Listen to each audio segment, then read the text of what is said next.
नमस्कार विद्यार्थियों, लगातार वीडियो अपलोड करने की श्रृंखला में ये अब मैं एक्सरसाइज 8 और 9 की वीडियो अपलोड कर रहा हूँ। एक्सरसाइज जो 8 है वो है त्रिकोणमिति।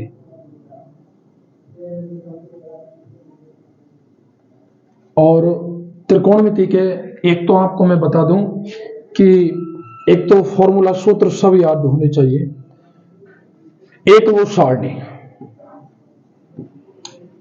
जो मानों वाली सारणी है ना, 0, 30, 45, 60, 90। जैसे शुरुआत में साइन के मान लिखते हैं हम 0, 1/2, 1/√2 और √3/2 और 1। ये साइन के मान भी याद होने चाहिए। कॉस के होते हैं इसके उल्टे 1, √3/2, 1/√2, 1/2 और 0।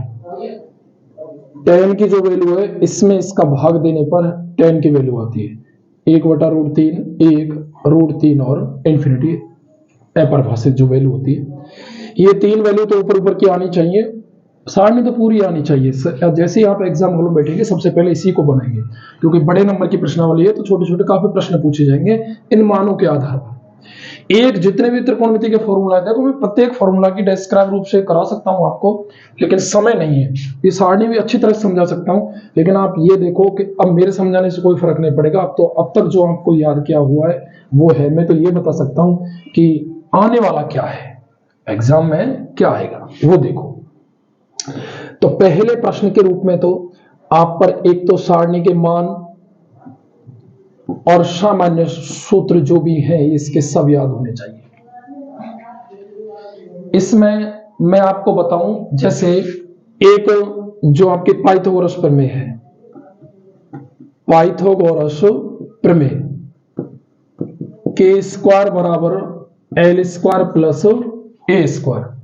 यहां से tan थीटा की वैल्यू दी है 5/12। एक सवाल ले रहा हूं मैं आपका इसी में, तो आपसे यहां ये वैल्यू पूछ ले sec थीटा की, इस प्रकार का सवाल आने की संभावना है।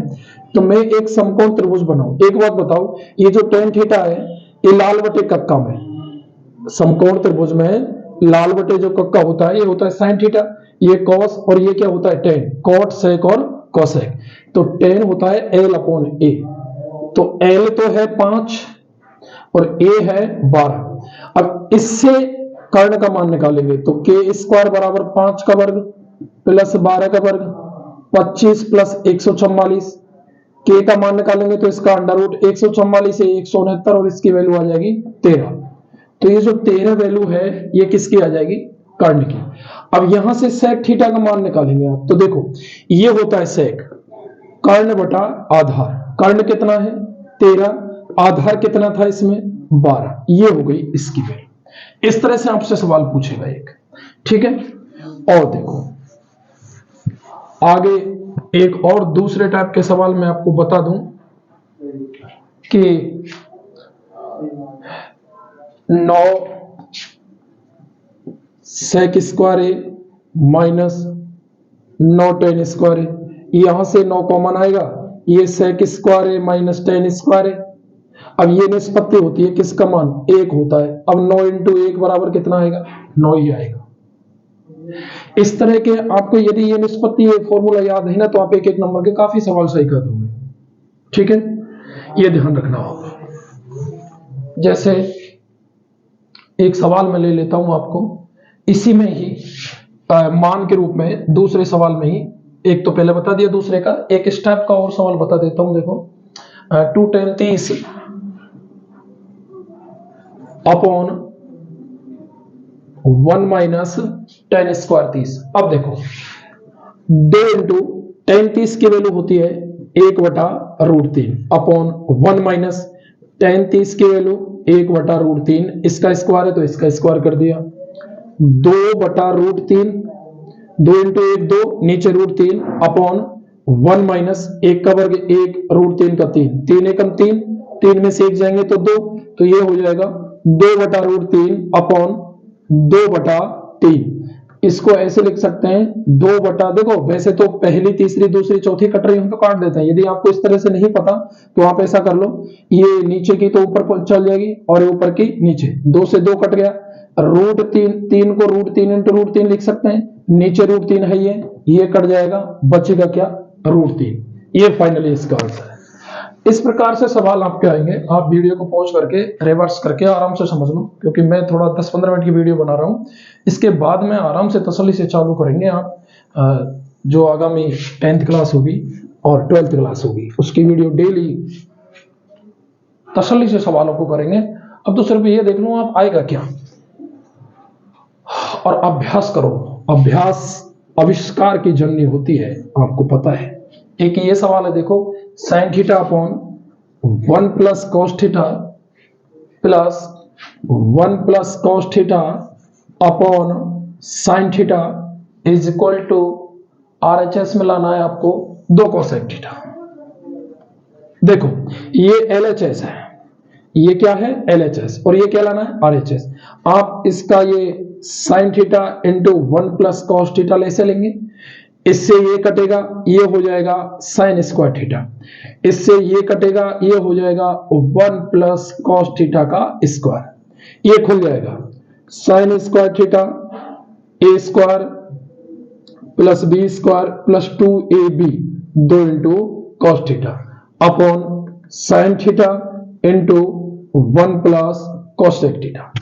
देखो ये sin square theta plus cos square theta का मान भी 1 होता है, तो 1 तो इसका मान हो गया, 1 ये हो गया 2, तो ये हो जाएगा 2 plus 2 cos θ upon sin θ into 1 plus cos θ है, सॉरी ये देखो क्या है cos θ, यहां ये cos θ ही था, बराबर 2 कॉमन ले लेंगे, तो ये यहां तो 1 बचेगा और यहां बचेगा cos θ upon sin θ into 1 plus cos θ, ये कटेंगे, दोनों समान है, ऊपर 2 है, नीचे 1/sin θ क्या होता है cosec θ, तो 2/sin θ क्या हो जाएगा 2 cosec θ, ये RHS हो गया। एटी सिद्ध। ये बहुत सिंपल सवाल है, लेकिन बड़े प्रश्न नंबर के रूप में आएंगे। देखो एक आप चौथे प्रश्न के रूप में, अब देखो मैं प्रत्येक सवाल को नहीं करा सकता, ये चौथा सवाल है, इसमें under root of 1 minus sin θ upon 1 plus sin θ upon sec θ minus tan θ। इस सवाल के तो पूरे चांस हैं, स्टार लगा लो इस पर।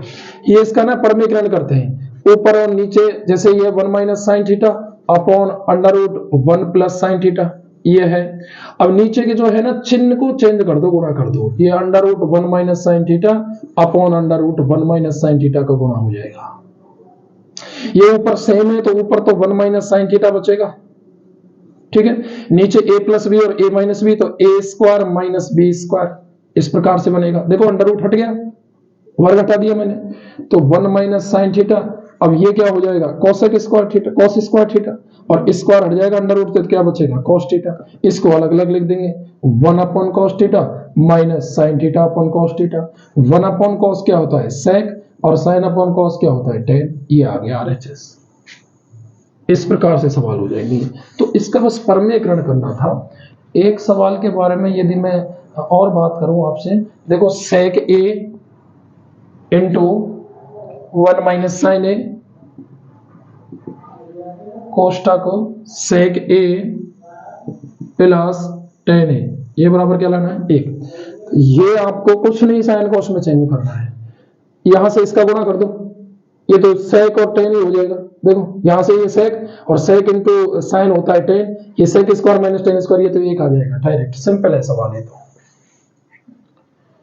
एक और सवाल है इसमें, cos 45 upon sec 30 plus cosec 30, इसमें मान रखने cos 45 का sec 30 का और cosec 30 का मान रखेंगे, सॉल्यूशन हो जाएगा। ध्यान रखना साइन cos के सवालों को जो सिद्ध करने वाले अभी मैंने बताए, उसमें और भी कोई मान आ जाए तो हमेशा पहले तो हम उसको साइन cos में चेंज करते हैं और उसके बाद कंप्लीट कैलकुलेशन करते हैं। इन तरह के सवालों में नीचे हर में अंडर रूट की संख्या नहीं रहेगी, यदि अंडर रूट की है तो उसका परमीकरण करेंगे अंशुर में। ये कैलकुलेशन की टर्म है, ये ध्यान रखना, और आपके गुरुदेव ने बताया होगा। बस ये देख लो, सवाल ये आएंगे, ये आपको कैसे करने क्लियर करो। अब देखो आगे जो एक्सरसाइज 9 है, ऊंचाई और दूरी, त्रिकोणमिति के अनुप्रयोग, या फिर ऊंचाई और दूरी जो प्रश्नावली है, इसमें दो कोण है। एक तो अवनमन, पहले नंबर की बात करूं तो मैं 5 पॉइंट बात करता हूं सिर्फ, और उन्हीं में से आ जाता है, और उन्नयन कोण। अब आपका क्लियर है या नहीं ये आप देखो। उन्नयन और अवनमन कोण क्या है? कुछ नहीं।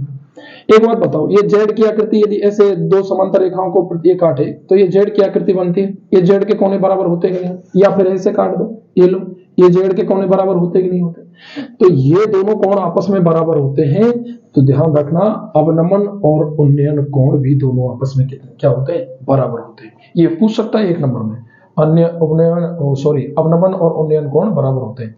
एक ये सवाल है, मीनार की छाया उसकी लंबाई बराबर, यानी इसी में मैं लिखूं तो मीनार की लंबाई व उसकी छाया बराबर है, छाया बराबर है, तो उसमें उन्नयन कोण का मान, ये मीनार और ये हो गई इसकी छाया, ये दोनों ही बराबर है।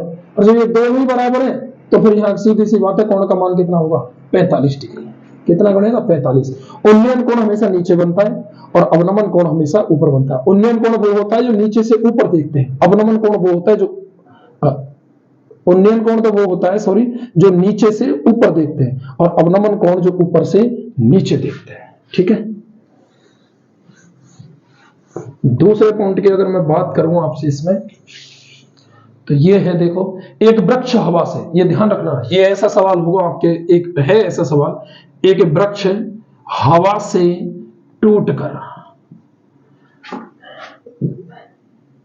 उसका शिखर जमीन को छूने लगता है, जमीन को छूने लगता है। यदि बीच में से टूटेगा, ये ऐसा प्रकार का सवाल है ना, उसको क्लियर करना आपकी किताब में है। देखो, यदि ये ऐसे बीच में से टूटेगा ना, तो ध्यान रखना, ये बीच में से ही टूटेगा हवा से, ये ऊपर का हिस्सा यहां ऐसे लटक जाएगा। अब यदि ये इस वृक्ष की कुल लंबाई पूछेगा ना, तो आपको इसका मान भी ज्ञात करना और इसका भी ज्ञात करना। ऐसा सवाल है वृक्ष का टूटने वाला, आप उसको करो क्लियर। ठीक है, ए बी सी, तो ये भाग ये यहां आकर के लटक गया, ये इसलिए ये कोण बनाया है। अब ये 45 बना, चाहे 30 बना, कितना भी बना, ये जो कोण बनाएगा ना, वो उस हिसाब से अब एक बार तो इसका मान ज्ञात करेंगे, एक बार इसका मान ज्ञात करेंगे, और फिर दोनों मानों को क्या कर देंगे? जोड़ देंगे। इस पेड़ की कुल लंबाई टूटने के बाद की और टूटने से पहले दोनों को देख लेंगे। ठीक है। एक और सवाल है, हाँ, नंबर 3, 1.5 मीटर लंबाई का, 1.5 मीटर लंबाई का एक प्रेक्षक, ठीक, लंबाई का प्रेक्षक चिमनी से 28.5 मीटर की दूरी पर है। ये क्लियर करना सवाल को, मैं लिख नहीं सकता, छोटी सी वीडियो है, 28.5 मीटर की दूरी पर है।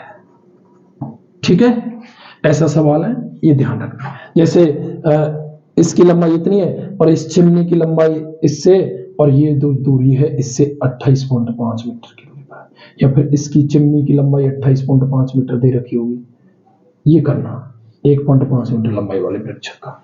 ठीक है, ये सवाल आने की संभावना है। एक है पेडेस्टल के शिखर पर, चौथे नंबर का है पेडेस्टल की शिखर पर मूर्ति लगी है, मूर्ति लगी है, और उसके बाद में आपसे जो भी पूछता है कंप्लीट करना। 5वें नंबर का जो सवाल है वो है 7 मीटर ऊंचे भवन के शिखर से, 7 मीटर ऊंचे भवन के शिखर से, इस प्रकार का सवाल है। ये इस प्रकार के 5 सवालों को आपको कंप्लीट करना है। ये ध्यान रखना, आपको पेड़ की छाया, पेड़ की लंबाई ये दोनों बराबर दे दे तो कोण थीटा बराबर 45 ही होता है। इससे और इस भुजा का मान ये समद्विबाहु बन जाता है। ठीक है, समकोण समद्विबाहु। और एक आपको बताऊं मैं कि आपसे अवनमन और उन्नयन कोण के बारे में पूछ ले, अवनमन और उन्नयन कोण के बारे में यदि पूछ ले, ये दोनों कोण बराबर होते हैं, नीचे से ऊपर देखते हैं तो उन्नयन बनता है, ऊपर से नीचे देखते हैं तो अवनमन बनता है। ठीक है, मान भी दोनों का बराबर होता है। आ रही बात समझ में? जेड की आकृति में बनते हैं हमेशा। ठीक है, और और इनमें से आपसे जैसे मान के चलो कोई खाली जगह में पूछ ले कि भाई जैसे मान के चलो ये कोई बिंदु है, ठीक है, और यहाँ कोई प्रेक्षक खड़ा है, इसको देख रहा है, तो यहाँ से अगर ये देखेगा तो ये कोण तो उन्नयन बनेगा, लेकिन ये जो रेखा है इसको बोलते हैं दृष्टि रेखा। इस रेखा को क्या बोलते हैं? दृष्टि रेखा। खाली जगह में किसी बिंदु की और कोण जो बनता है प्रेक्षक के बीच की दूरी, नेत्र पर बनता है कोण हमेशा, ठीक है। बाकी देखो ये बहुत सिंपल प्रश्नावली है। शुरुआत में यदि आपको इसका बेसिक नॉलेज आपको मजबूती से है तो आपके एक एक नंबर के सवाल तो गलत हो ही नहीं सकते। समय की हमारे पास बेहद कमी है, इसलिए मैं यही एंड कर रहा हूं। सवालों के बारे में बता दिया, इनके आने की संभावना है और आएंगे, ठीक है। आप क्लियर करो इनको। आगे आने वाली वीडियो के लिए चैनल को सब्सक्राइब करें, वीडियो को लाइक करें, शेयर करें और बेल आइकन के बटन को दबाना कभी नहीं भूलें, जिससे आपको आने वाली वीडियो का नोटिफिकेशन समय से प्राप्त हो सके। धन्यवाद दोस्तों और प्यारे विद्यार्थियों, लगे रहिए मेहनत में। वो दिन दूर नहीं जो आपकी अच्छी परसेंटेज बनेगी, लोग बाग आपकी तरफ उंगली करेंगे तो एक उंगली इस तरह से होनी चाहिए कि आपकी बढ़ाई हो, ना कि हे दृष्टि से कोई आपको देखे। और परसेंटेज अपने आप मायने नहीं रखती, आप अपना 100% दो, ऑटोमेटिक परसेंटेज बन जाएगी। टेंशन नहीं लो, पेपर बहुत सिंपल है। साइंस का पेपर भी सरल था, ये भी सरल आएगा, ठीक है। धन्यवाद।